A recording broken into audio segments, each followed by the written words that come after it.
get it going.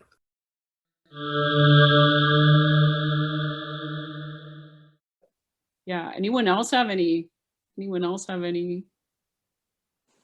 want to share? Jess? I do, because I have a lot of thoughts about the things that you read out of that book. I do have one question though. When was that originally written? 1980. Is it 1980? Okay, that makes sense. Sorry, the original printing is 1980. Then they reissued it in 2002, and then it got a 2013 reprinting, probably when The Conjuring and all of that started coming out, because that was was a few years after that it's like 3 or 4 years after that we actually went out there and met her, and that's when she signed them. Okay, that goes along the lines of the history of the interest in things like this, so that makes a lot of sense. I'm gonna preface this by being a whole Scully when I'm usually a Mulder. Most of their recommendations are psychology related, being mindful and taking into account your state of mind and how you feel, kind of like taking a step back, where it's the opposite of what a lot of scientists would do, where they'd be like, no, the paranormal doesn't exist. Where they're over here where it's like, we acknowledge psychology, but that's not our gig. So we're just going to skip over that really quick and just go right into what you should and shouldn't do. And that can be kind of abrasive, I guess. Like what I mean with the wording, where they're like, you should absolutely not have anything occult related in your house. How dare you have books and want to be informed? And it's like a little bit insulting to be like, don't read books about the problems or the interests that you have in regards to the occult. Like, I get what she was trying to say, is that especially at that time, there was an exorbitant amount of resources being flooded into the market, especially in the 80s, because that's when a lot of people were like, hey, there's a market for this. Let's take this and twist it so that we can make fat stacks off of people's bad experiences. Right. But in the same vein, there's I just researched a little bit last night. I didn't write his name down. Well, there's a psychiatrist at the time there was a recent article that he had written. So he's been doing this for about 35 years now, where he has been asked to consult on exorcisms with people from the Vatican on whether or not they were legitimately being possessed or oppressed by something, or if they were having some type of psychotic break involving, he mentions quite a bit the demonic neurosis, which happens quite a bit considering all the unfortunate things that happen within the church, and not just Catholicism, but like all Christianity, unfortunately. But he became very interested in this because he was a practicing, I think he's still alive, I don't know. He could have died within the time he wrote that article, and now I have no idea. He was like, I'm a practicing Catholic, but I'm a scientist, I'm a psychiatrist. Like, I already have like this weird battle going on between me and my faith, and now you want me to just completely ignore that and go strictly with the science. And he had mentioned in a few of the articles and things that he had written, I think he wrote books too in the 80s, 90s, and now, so he was kind of part of that whole scheme going on to market the occult towards newbies who don't know anything.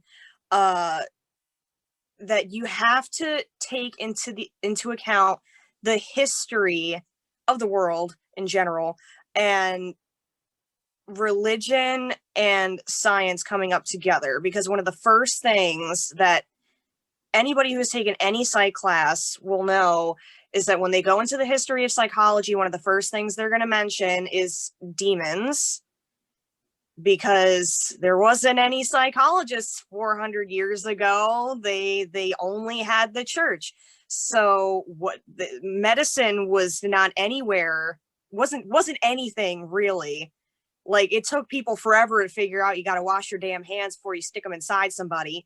So God forbid we figure out anything that could be going on mentally other than what they knew at the time, which was church.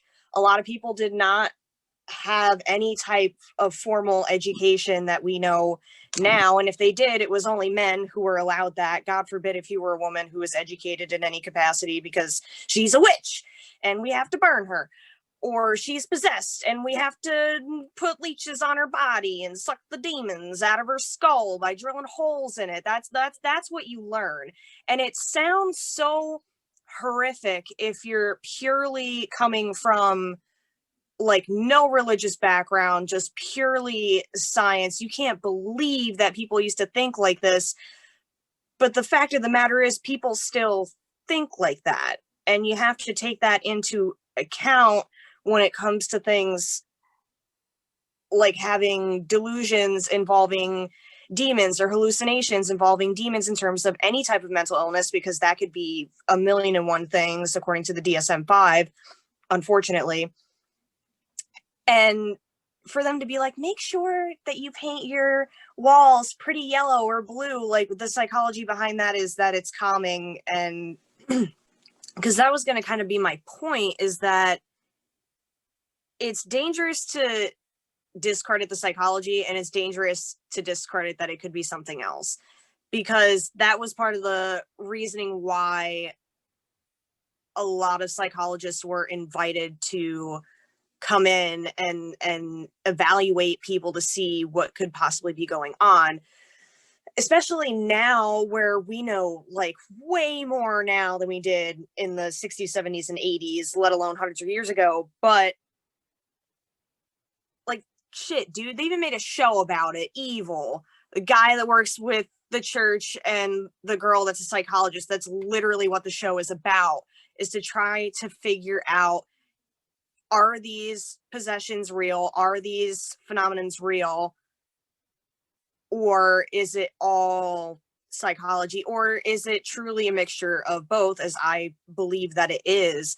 But it's so dangerous, so dangerous. How many people have been so just already filled with trauma? They just went through the shit. And now this is how their trauma is manifesting.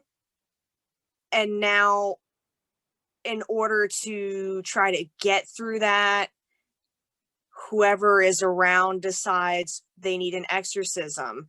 Let's strap them to a chair for a week or a bed for a week, douse them in water while they're sitting in a pool of their own shit, and then act surprised when it turns out it's a mental issue this whole time, that they've been severely schizophrenic this whole time. Because a lot of the ones I was just reading about in this book, they're older accounts from like the 1500s and the 1600s, but the average age range of people within these historical incidents are late teens, early 20s. That is like the peak time for most people, where anything mentally that can change, that's going to be the time. A lot of people don't start to see signs of bipolar or schizophrenia, anything where you could have basically hallucinations and delusions, hardcore, having a very just difficult time, straight up not having a good time, is going to be in your 20s. And it doesn't help now in our current time that, okay, you're in your 20s, you're going to college, you're poor as shit, your country hates you, literally everything that you were supposed to have no longer exists, and now you're having schizophrenia develop on top of it. And say you came from a really hardcore Catholic family, so your hallucinations are going to go straight towards anything you would have seen, heard, or done while you were in church. That has got to be one of the most horrific things I could even imagine, because I know a lot of people who have gone through things like that weren't in any way, shape, or form religious, and that's, for whatever reason, their trauma decided to manifest in the form of a demon. Or a lot of times people just say straight up devil. They think they're 100% in full-fledged contact with Lucifer, Satan, which is fine because that's what your brain decided, like you said before, with the boggarts and things like that. That's real life Harry Potter shit right there. You see shit and there is literally no way to get rid of it. It is so dangerous and naive to just be like, yep, right away it's a demon, because if they do have a lot of these illnesses are so dangerous for you and the people around you if they go untreated. And it's incredibly disturbing that with all that we know in this day and age and all of the programs that we have now for mental health, that people still are like, that's not it. And it's like, it could you want to travel that. I would rather somebody travel the avenue of psychology first, just to rule anything, and then go, if they can't find, like, if you're not diagnosed with anything, or if you are and you're taking medication for it, but you're still experiencing things, like, especially if you're somebody who's gone through the rounds, anybody who has anything going on, who is on any type of medication, knows you're not going to get it right the first time. You could go through years of trying to find the right cocktail for you, because everybody's different. If you went through, say, 20 years worth of psychological bullshit trying to figure out if your brain is doo-doo or not, and everything has been working fine, but you're still experiencing just insane shit, then go down this avenue and explore. I feel like that would be a safer way to do that, especially if you're more afraid of or unaware of, you don't know what you don't know. Like, I would rather take a pill that's got a 30,000 word paper on all the symptoms and side effects than say, maybe I should get an exorcism, maybe I should do a seance, maybe I should get a Ouija board, because we really don't know the depths of that, like Steve had said before. So I think that's why, the really legit paranormal investigation teams are made of people who lean more towards Scully than Mulder, but have a little Mulder. They're open-minded enough to be Mulder, but they're really by nature Scullys.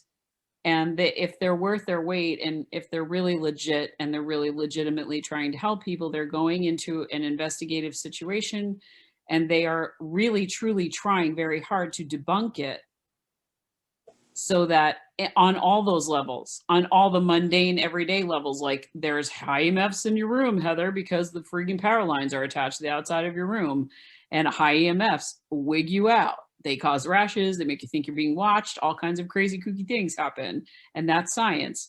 Like, have them go all of those routes first, like in all the initial ghost hunting shows that we saw when they came out. That's really what in the beginning, what I saw was happening was, like, is it a plumbing issue? Is it an electrical issue?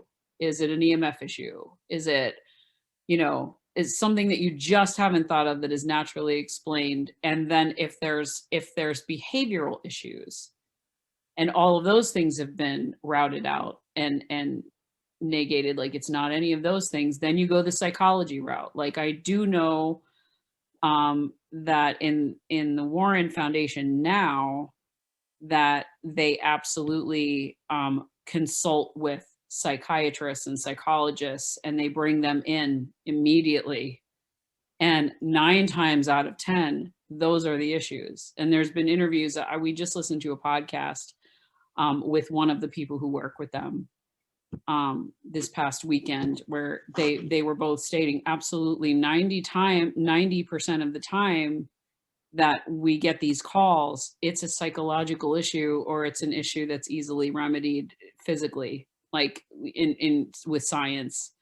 And it's not anything like this. What's interesting to me is the case is when it's not those things. That's what interests me. You know what I mean? Like being very close with somebody who works in psychology and working in social work myself for so long, the psych part of it is really interesting to me and heartbreaking to me, as I'm sure you feel. But the rare occasions when you have gone down those roads and you cannot find anything logical and rational to explain them, like that's what fascinates me. Because I've had experiences that I can't explain, and I've gone through the checklists of am I insane so many times. And I feel like I'm at least partially sane, and the mental health issues that all of us have to some degree or other are not, have not explained away what I've experienced. And I know, Jess, that you've had experiences too. So, I want to say, like, for people who don't know Jess, who might be watching this later on YouTube or watching this now that don't know Jess, like, she's a Mulder more than she's a Scully, even though this conversation's leaning more towards Scully. But this is another reason why I respect her, because I think you've got to go the Scully route first all the time. You have to go hardcore Scully before you can go here. I don't believe that the Warrens went hardcore Mulder first, even though it sounds that way in here.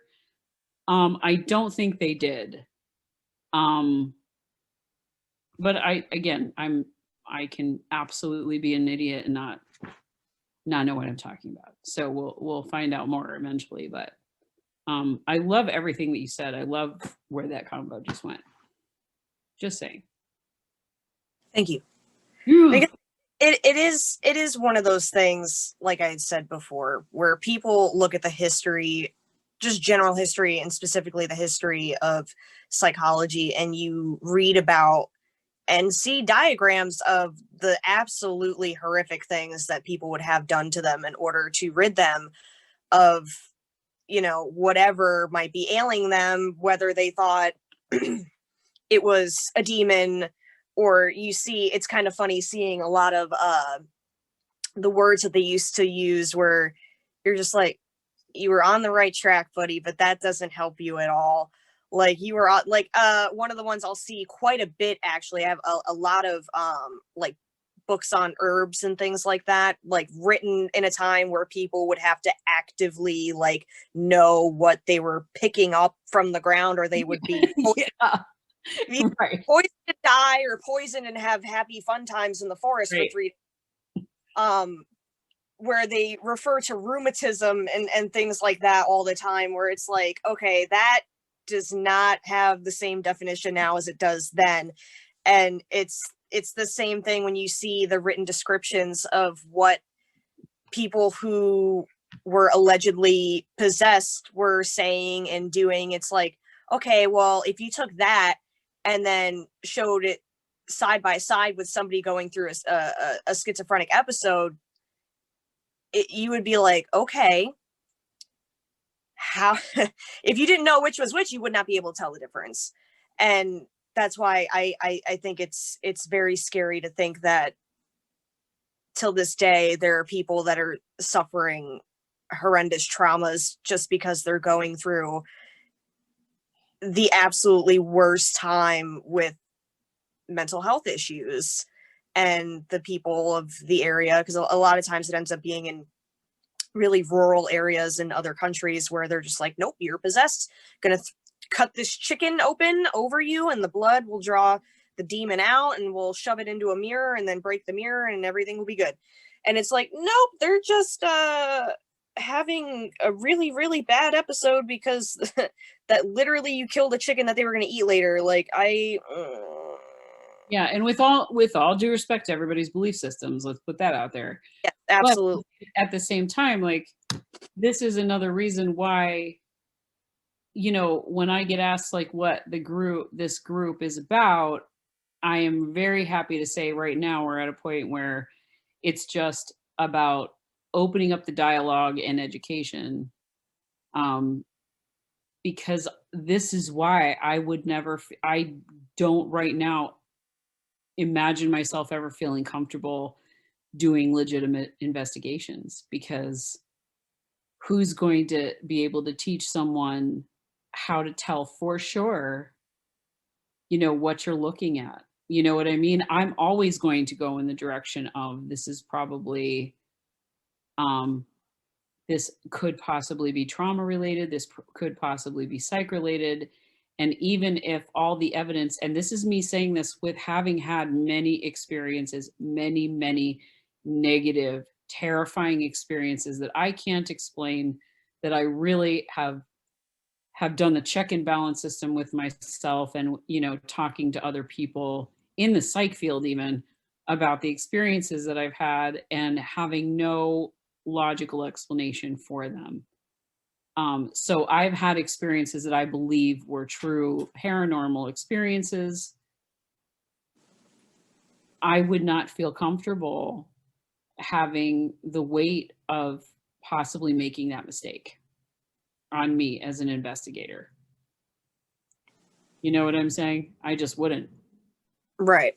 And that's the other thing that's kind of interesting and really great actually now, is that there are plenty of psychiatrists and psychologists that are now looking more deeply into the possibility of otherworldly things attributing to people's mental illness. Like if it was, say, there's like that weird period where a lot of people were really gung-ho for science and psychology, and they were really into that because they were like, this is the new standard, this is what we need to get on, we need to just leave the foo-foo mystical magical shit behind, that's in the past, that's medieval thinking, we don't talk about her. And then it kind of crops right back up there in the 60s, 70s, and 80s, like really hard. And they're like, okay, now what if this is a possibility? How do we go about proving it?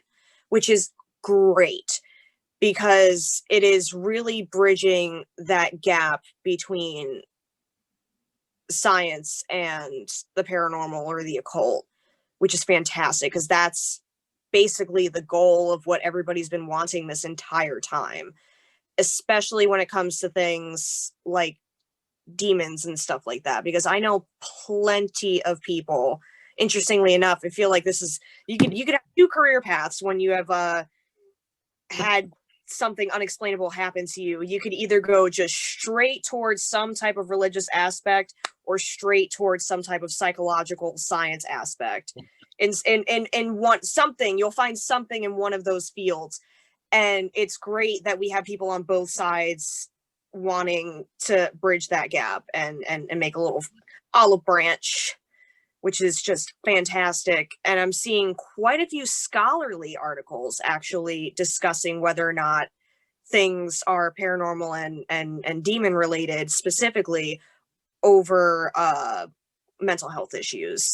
Well, Jess, I work in an academic library, and you would be shocked how many people that are into particle physics and string theory actually believe that they can prove that psychic abilities are real. Like spooky accident at a distance can actually prove why your mother knows you broke your leg down the street.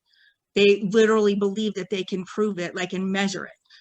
And that's insane. Like, I never thought, because I'm a huge nerd before I was ever involved in friends with mystical powers. So I just actually couldn't believe how much, a lot of it in tonality, how Steve was talking about vibrations before, and how some even prayers in the studies that he's done with Indian culture, they believe that some of the things that they pray open up doorways to their gods.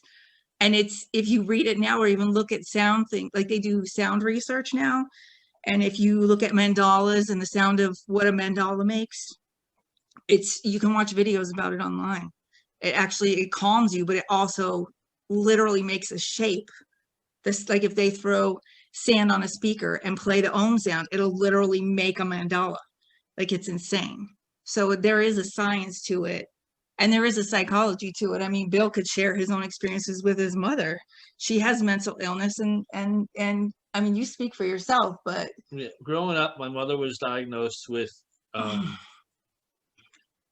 paranoia and multiple personalities. One of them was a super businesswoman. One of them was a super mom, and the last one was she was a messenger from God. So it took a few years to talk my father into even taking her to a psychiatrist. He just kind of hid it for a while. I think partially because what you're talking before about his religious beliefs, but also because he didn't know how to handle her when she did things. So she started when I was about 15. She started doing this thing where she would lay across her bed as if she was nailed to the cross, and she would say, "You know, I have a message from God. I have to talk to somebody about it." And unfortunately, my brother and my father would just will not listen. So she used to wake me up at 2 or 3 o'clock in the morning and wake me up to pray with her over one of these messages. A few years ago, when I started dealing with the metaphysical. metaphysical stuff, I was talking to a couple of my teachers about my mother, and they actually felt that maybe she was psychic or was a medium and was just dealing with things she didn't know how to handle. Like she was getting messages from spirit rather than from God. But I'm at the point now where, you know, after 40 years of dealing with my mother in her different diagnoses, because since then she's gone from multiple personalities to a chemical imbalance to a bunch of other things. Her latest and greatest one is now she's bipolar. So I would like to, because I know I can see things and hear things, I would like to bring up the idea to her, but I'm terrified of what it's going to do to her, because in the middle of all this, she's become an extremely strict Catholic. To try and battle her mental illness, she says the Beatitudes like 4 times a day, and she's always praying. She's always got her beads with her. So it's you know, even if they're professionals, how do you start a conversation with somebody who's got multiple personalities that says, well, you might be psychic, without flipping them over even further? So the damage you could do is real. Yes. Yeah. Right. And like I said previously, there are a lot of schizoaffective disorders. There are a lot of things that can cause stuff like that, but that is a really big thing with DID. Is a lot of people will have a personality that is godlike or angelic, depending on things that have happened to them in their life and what exactly that personality will represent for them. So that's actually very interesting. That's very interesting, because it the mind is already very fragile, and then to bring up something like that with somebody who's additionally fragile, depending on what's going on with them, Right. Like you had mentioned, it can be dangerous. So it'd be one of those things where I guess your best bet would be to talk to their psychiatrist about it, to see, because sometimes that can be helpful. It can be extremely helpful, because a lot of people, mental illness or not, just need something positive to focus on. Right. And like we had, ironically, how the Warrens had mentioned, positive thinking is such a great force in psychology and the paranormal. So if it can be helpful, then yeah, cool. But if you think it could be a detriment, then it would be something to look into. Yeah. Yeah. I mean, the first time I mentioned I was going to a psychic development class, she just went silent, and I didn't hear from her for a week. So I think it kind of scared her. Well, if she's really kind of gripping onto a new interest and fervor for her faith, and you're talking about what traditionally from a Catholic perspective you're looking at, and I can say this because I was Catholic, you know, which is going to be really frowned upon. Anything that you're doing involving the metaphysical, like you don't do that, like that's not of God. Right. So that might be why she went silent too. You know, I mean, but Well- also you've, you know, in talking to me, you've also told me that your mother is excruciatingly intelligent on top of all of this. Her IQ is really high. So, you know, she might have already recognized on her own that she may or may not, but may have had some kind of skills in a metaphysical area. And then there's all these complications. And with all those complications in psychologically, there's judgment and, you know, whatever she's going through with, you know, how she feels about herself. And, you know, because there is the great mom persona in there. So when she's not being great mom, I'm sure if any of those, and I'm talking as an art major who lives with a psych major. So Jess, you can interject here and tell me that. What? I'm totally cool with that. I would think that if those personalities are in any way integrated at all, if they're aware of each other, that there's probably a lot of guilt there when she's not awesome mom. Right. And so, you know, there's probably all of this stuff going on with her that makes me think that she would not ever want to acknowledge if she was ever legitimately having or thought she could be legitimately having any kind of metaphysical skills. True. And that there would be huge guilt there for all of those reasons and probably layers more.